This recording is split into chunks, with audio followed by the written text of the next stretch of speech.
Welcome to the Prophecy Club. Our topic today is, are we in the tribulation? And we're going to talk about the land of unwalled villages.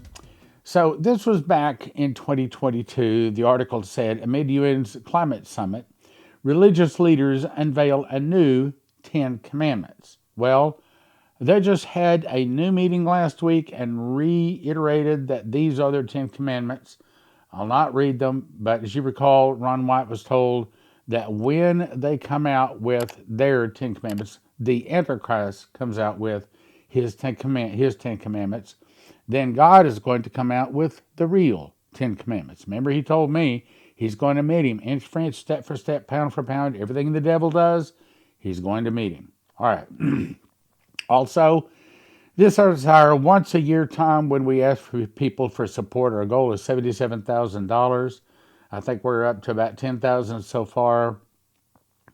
And we want to use this for advertising, because just because we make a program, just because we post it on a platform, does not necessarily mean anybody finds it.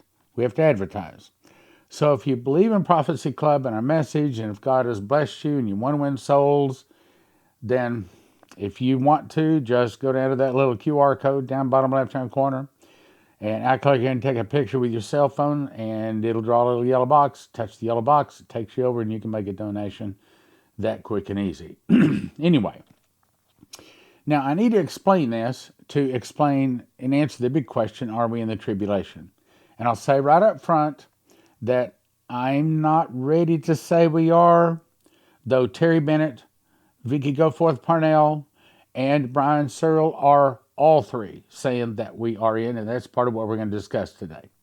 Okay, so the audible voice said the 7 seals play over 7 years, and then they conclude here. The 7 trumpets play over 7 months, or the last 7 months.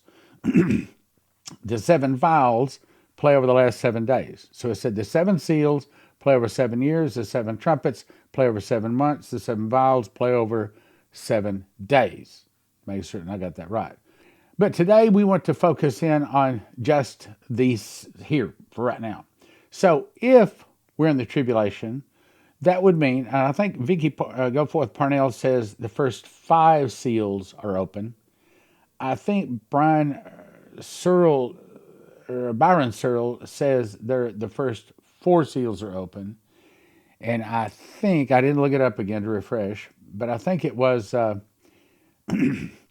Terry Bennett. I think he said the first 3. He might have said the first 4 are open. But the point is, are we in the tribulation? That's the point we're trying to get to today. So if we're in the tribulation, that would mean the first seal is opened. That would also mean that the white horse is riding, which has been given a bow and a crown. He goes forth conquering and to conquer. That would mean we would see wars. Have we seen wars? Yes, we've seen wars. Terry Bennett said that it started October 5th, which is the Day of Atonement of 2022. If that's correct, that would mean on the Day of Atonement in if I calculate that right, 2029, that it would conclude, and that matches up with a lot of things I've seen. But sorry, I'm still struggling with this bug. It decided to come back, so I'll battle on. We'll get through this. But anyway, that would mean that this chart I'm showing you here is, well, you can't hear. Let me just drag it up here and show you. Okay, all dates are 2029, so that would be that the Day of Atonement is here. So if that's all correct, and I'm not saying it is, that would mean that Jesus would return September 18th, 2029. Don't go out and say, Stan said that Jesus is going to return September 18th of 2029. I do not say that. This chart is just a guess in terms of what year. Now, the rest of it, I believe, is all accurate, but, we thought we was accurate before and missed. So, anyway, let's keep going. All right, so, if we are in the tribulation, the first seal, we would see war. Have we seen war? Yes, we have. The red horse goes out and he takes peace from one another, and they kill one another. And to him was given a great sword. That would see war. Have we seen war? Yep. We've seen a lot of war. I do not think the white horse is the Antichrist. I do not think it's the Pope. I do not think the red horse is communism, or the black horse is as I've taught in the past, that was before I memorized the book of Revelation. When I memorized the book of Revelation, I got a deeper understanding. And I believe I now understand it. When you memorize something, it gets in your spirit, it gets in your soul, okay? The black horse is things get very expensive. Measure wheat for a penny, 3 measures of barley for a penny, and see thou hurt not the oil and the wine. The pale horse is a fourth of the world killed by hunger, death, beasts of the earth. The seal may be opened, but it's not in full swing. But we can see there are things put in place, just like the ships not moving, have to go around the South Horn of Africa and things like that, over the thing with Israel. We talked about that yesterday. So that could very well be a big thing. And then souls cry out because of the martyrs. And of course, that's coming. But it could be that all of those 5 seals are open. I can't say they're not open. Next question. Why do we believe the tribulation lasts 7 years? There are some people believe it lasts 3.5 years. And Vicky Goforth Parnell says that the first seal's been opened, but it's not necessarily just 7 years. Well, as I read the scriptures, it is necessarily 7 years. So am I going to believe the scriptures more than I believe Vicky? Yeah, I'm going to take scriptures. Matter of fact, I'm going to take scriptures over Dimitri Duduman. Scriptures are number one. They have to be, okay? So why do we believe the tribulation lasts 7 years? Let me show you. This is one of the several reasons. I'm not making an exhaustive analysis of what causes us to believe it's 7 years, but this is one of them. Daniel chapter 4. O Belshazzar, master of the magicians, because they's talking about Daniel. Belshazzar is another name for Daniel. Master of the magicians, because I know that the spirit of the holy gods is in thee, and no secret troubleth thee. Tell me the visions of my dream that I've seen, and the interpretation thereof. Thus the vision of my head upon my bed, I saw, and behold, a tree in the midst of the earth. And the height thereof was great, and the tree grew, and was strong, and the height of it reached unto heaven, and the sight thereof to the end of the earth. That's talking about Nebuchadnezzar's kingdom. Leaves thereof fair, and the fruit much, and it was meat for all, and the beasts of the field had shadow under it, and the fowls of the heaven dwelt in the boughs thereof, and all flesh was fed by it. I saw in the vision my head upon my bed, and behold, a watcher, that would be an angel, and a holy one came down, and cried, and said thus, Hew down the tree, means remove Nebuchadnezzar from being king. Hew down the tree, cut off the branches, shake off the leaves, and scatter his fruit. Let the beasts get away from under it, and the fowls of his branches. Nevertheless, leave the stump of his roots in the earth. Okay, well, if you've ever cut down a tree, you know it is going to grow right back. It won't look very pretty, but it'll start growing back. Unless you put some kind of a root killer on that stump, it will grow back. So that means that in this case, Nebuchadnezzar is going to come back. And I believe it's talking, of course, and he did come back. And his kingdom was returned. But this is a prophecy that plays twice. He comes back again as the Antichrist. And in my book, Secret Door to Understand Bible Prophecy, I'll give you several, I think it was like 8 reasons why Nebuchadnezzar will be the Antichrist. Now, that means his spirit, because before the tribulation started, or starts, whichever it is, he falls endlessly and helplessly in the bottomless pit until he's released into the earth. So nevertheless, the stump of the roots in the earth, even with a band of iron and brass. What's the iron and brass? Well, iron is the Roman or the Babylonian kingdom, and brass is the, gold, silver, would be the Greek kingdom. Had to remember, it's been a while since I taught this. And at the tender grass of the field, and let it be wet with dew of heaven, let his portion be with the beasts of the grass of the earth. Now, here's the point. I read all of that to say this. Let his heart be changed from man's, and let a beast's heart be given unto him, until let 7 times pass over him. What it's saying is that Nebuchadnezzar's heart will be changed from that of a man to that of a beast. In other words, this is a repeating prophecy. You remember the prophecy that Nebuchadnezzar literally was given the beast where he walked on his all fours for 7 years and ate grass. Okay, but it's a repeating prophecy because it was supposed to be that Nebuchadnezzar repented and received the God of heaven, the God of Daniel, but he didn't. And I can show you that scripture, but we don't have time today either. Let his heart be changed from man's, and let a beast's heart be given him. And that beast's heart is given him when he rises out of falling out of the bottomless pit. And then he is made to be the Antichrist. It's his spirit that rises to become the Antichrist. Be given unto him, and let 7 times pass over him, meaning he is given that heart for 7 years. Now, if we're in the tribulation, and I'm not saying we are, but if we are, his spirit has risen from the bottomless pit. Now, that does not necessarily mean that he's been introduced to the world yet. It may be that he is here. One person says it's Macron. Let's see, who is it? There was somebody else said it was another famous guy. I don't know. I don't know who it is, but I am praying that God will show us as soon as he's willing to exactly who the beast and the false prophet are. All right, let's go on. Now, in the chart, in the middle of the tribulation, these are the events that take place. I want to cover them briefly, so I'm going to switch the chart around so you can see it. So John eats the sweet roll. Okay, what's the sweet roll? This is from my book. I should have one of them handy, but it's called Secret Door to Understand Bible Prophecy.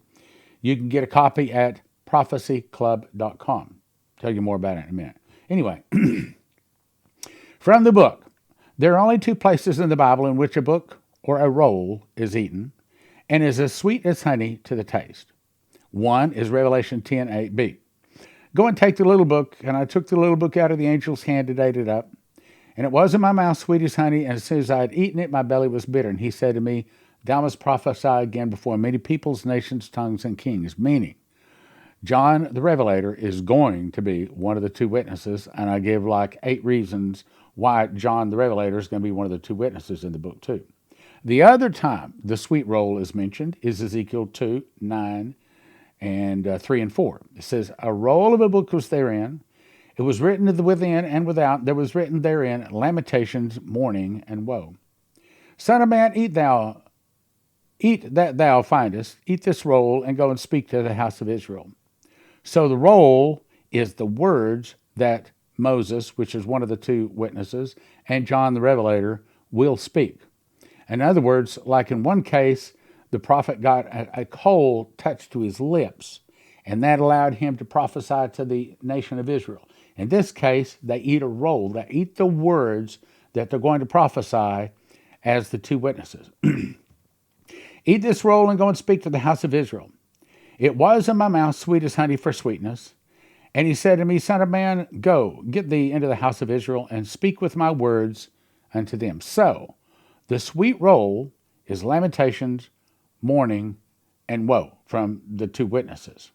Going on from my book, God had Ezekiel eat the sweet roll and was immediately told to speak the words of lamentations, mourning, and woe to Israel.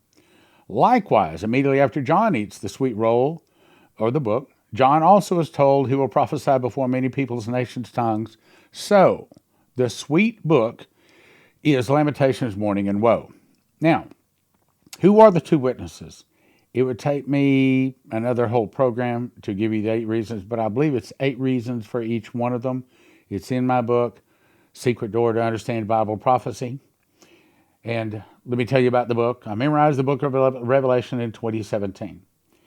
And I got 30 revelations, 2 visions, and 1 audible voice. God showed me that there is a secret door which links the biblical feast of Leviticus to the prophecies of Revelation, allowing the end-time events for the first time, to be placed in the correct chronological order, more easily understood. And in the second vision, when he told me to write the book, he also told me the reason you need to write the book is because some things can only be learned by reading. In other words, sometimes audio, video, it won't make the trip. So if you want to know, this is the book I'm talking about. This is the granddaddy of all 5, okay? This is Secret Door to Understand Bible Prophecy. It has my email all over it and all of the programs, and I'm yet to get 1 email that says, boy, you got a hole in your head. You do not know what you're talking about.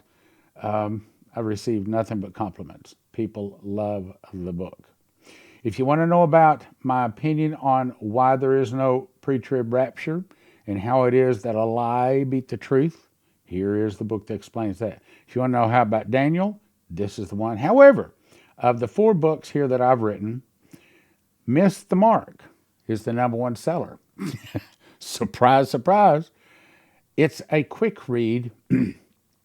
It's designed to hand to anybody, even if they're a believer in another religion. If they'll read the first few pages, they'll probably finish the book.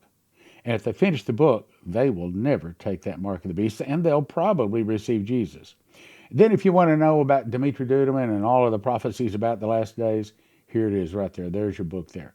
And there's a fabulous offer here. You can get 5 of each book, which is 20 books, gift of $80.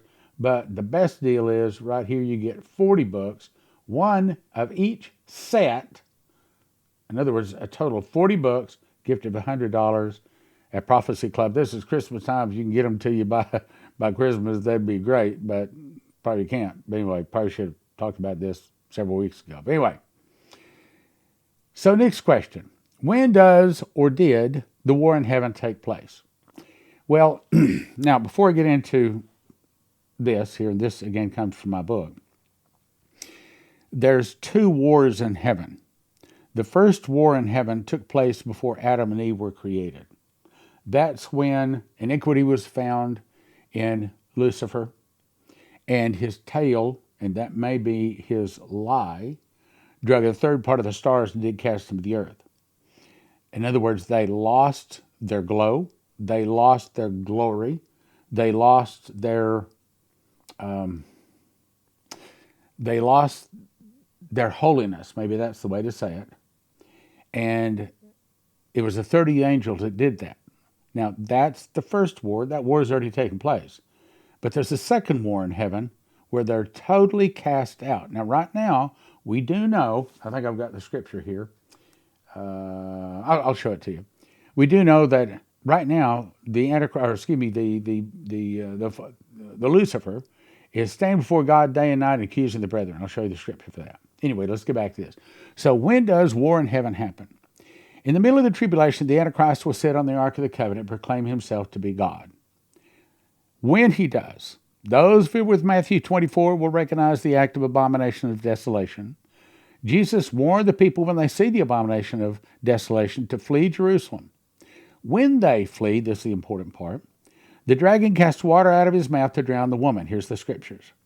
That man of sin be revealed, the son of perdition, who opposeth and exalted himself above all that is called God, or that is worshipped, so that he, as God, sitteth in the temple of God, showing himself that he is God.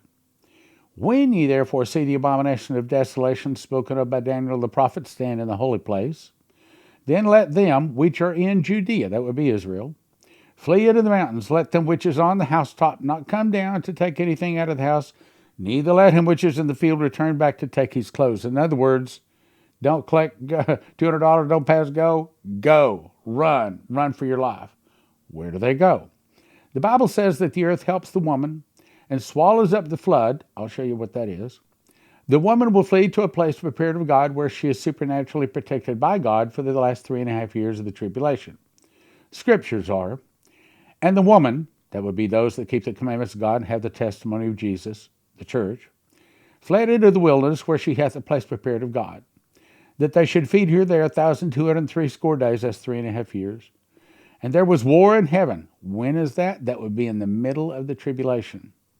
When the Antichrist sits on the Ark of the Covenant. That is the start of war in heaven.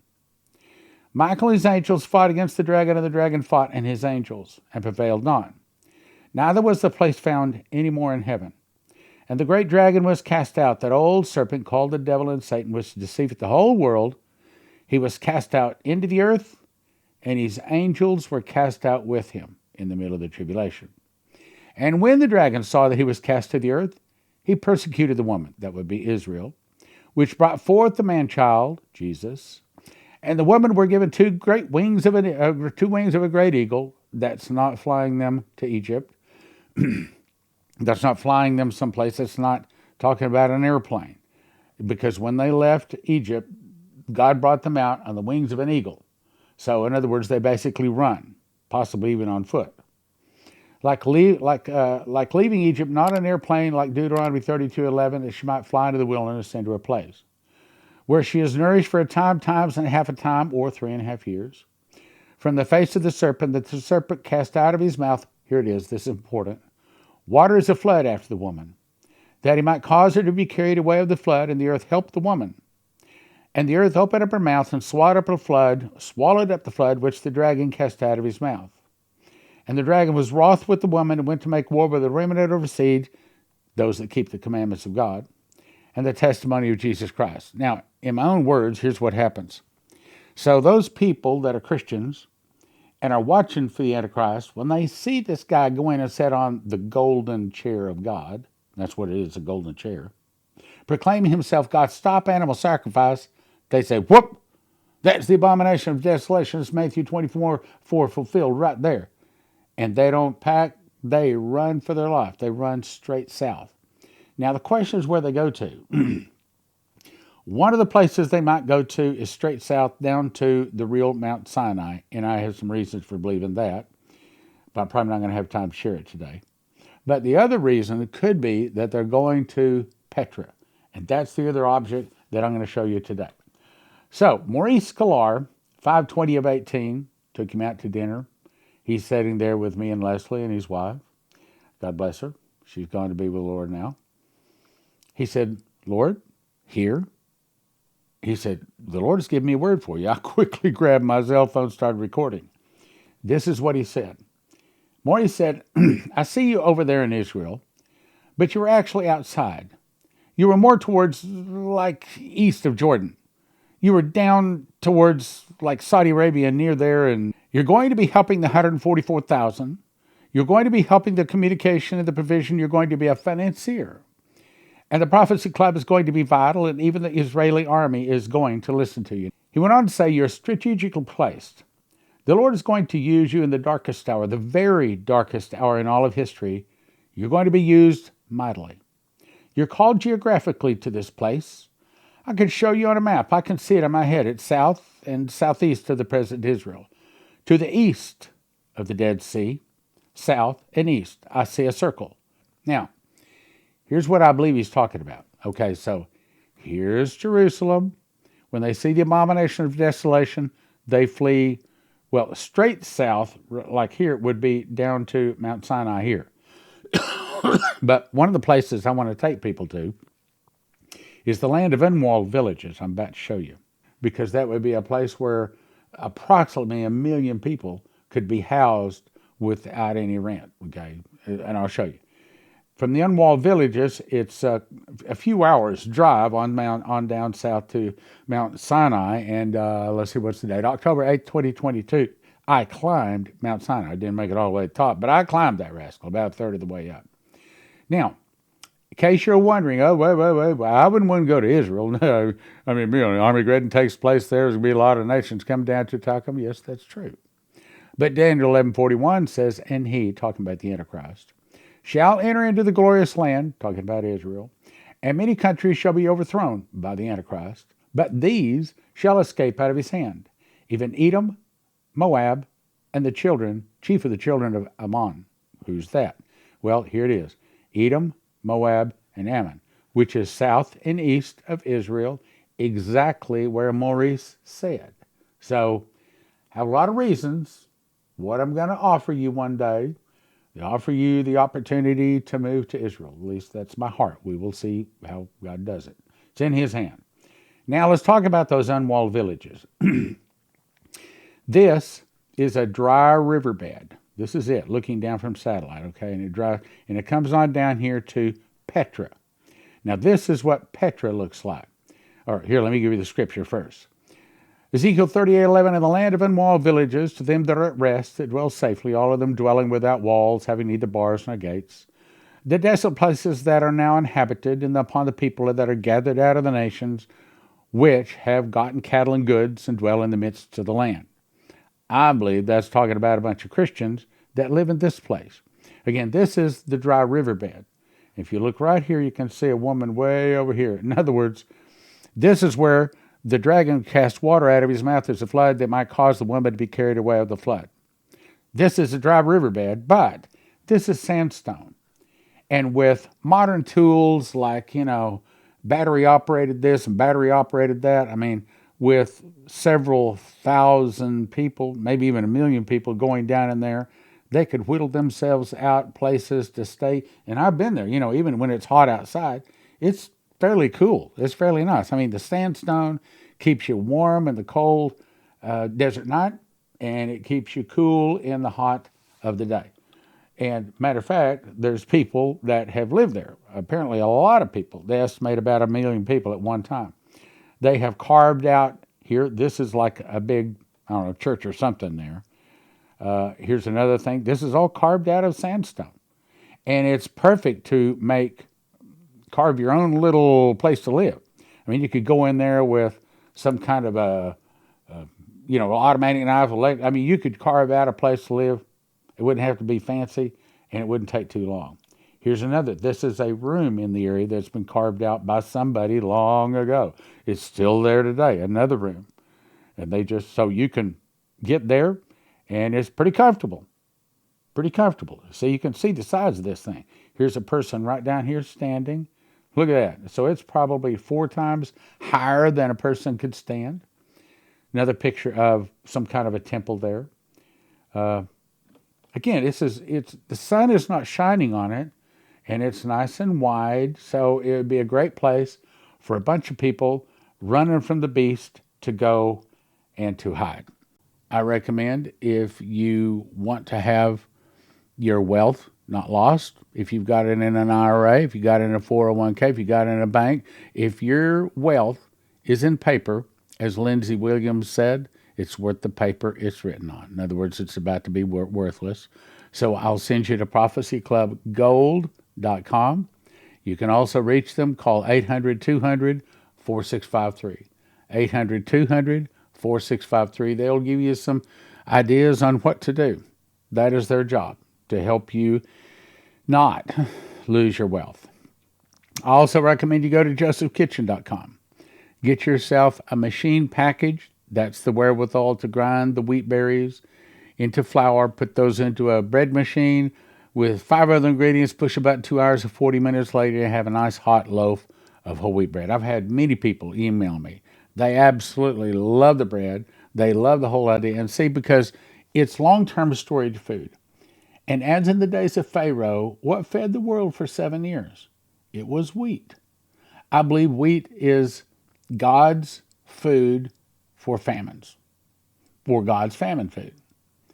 There is no perfect one food a person could eat for their whole lifetime and be totally healthy.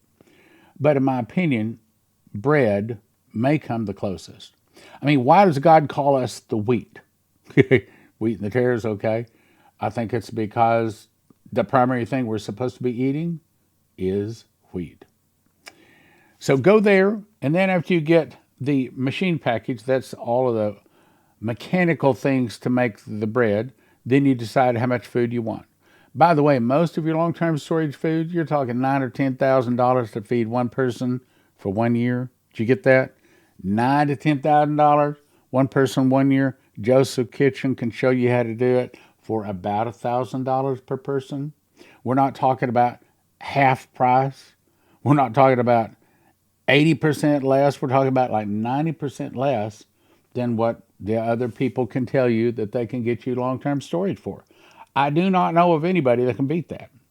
This is an actual loaf of bread that I actually made. I eat bread. I mean, I also have to say that it's brought my cholesterol down. It's brought my blood pressure down. And that I don't get hungry as often. I typically will have a slice for breakfast and a slice for lunch and then a normal meal for whatever.